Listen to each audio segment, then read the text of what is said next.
You invest your time, your emotional energy, and your loyalty into pulling someone out of a dark place. Yet, the moment you need a hand in return, they vanish.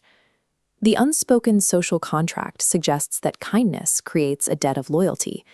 We expect that propping someone up during their weakest moments secures a bond.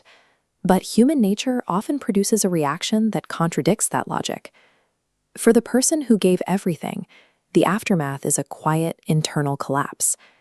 You search for your own mistakes, feeling the weight of the rejection so heavily that you eventually stop trying to explain your side and disappear into total silence.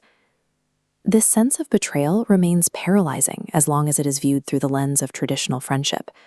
A different set of psychological pressures is likely dictating their behavior.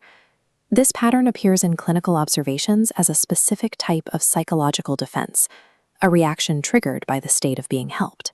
Analyzing these specific triggers moves the origin of the conflict away from your generosity and places it squarely within the internal insecurities of the person you supported.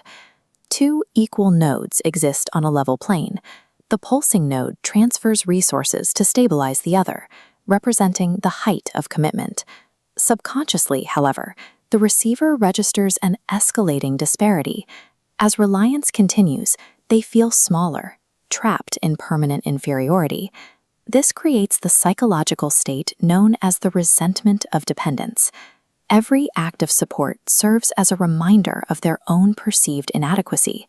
Your strength becomes a mirror, forcing them to look at their own inability to function without your intervention. The very effort required to save them unwittingly nurtures a growing hostility toward the person doing the saving. The human ego possesses a very low threshold for unpayable emotional debt. Feeling permanently less than another person eventually becomes an intolerable burden for the dependent self-image. This flowchart illustrates the toxic conversion. The natural path for help is gratitude, but the ego finds it humbling.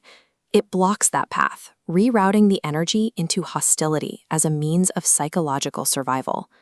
To reclaim a sense of agency, the dependent person must prove they are no longer the weaker party. They select the helper as their target because that person witnessed their weakness.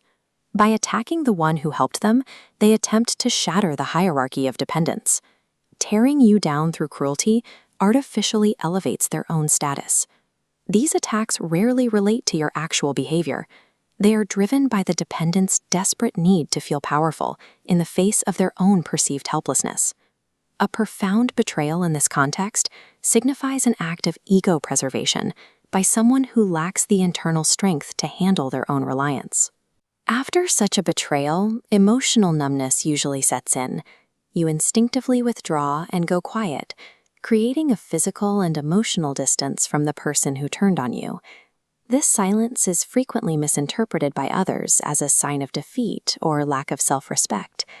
In reality, this withdrawal serves as a protective barrier. It is a recognition that the dynamic has become toxic and that further engagement offers no resolution.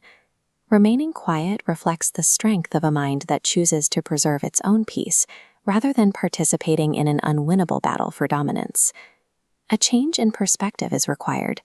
Viewing the departure of such an individual as a personal loss keeps the helper trapped in a cycle of guilt.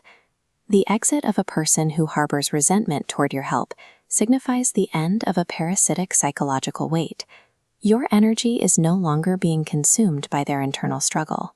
Understanding the mechanics of their resentment provides a shield against lingering self-doubt.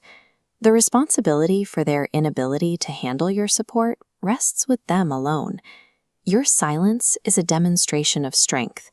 It preserves your emotional resources for those capable of true reciprocity.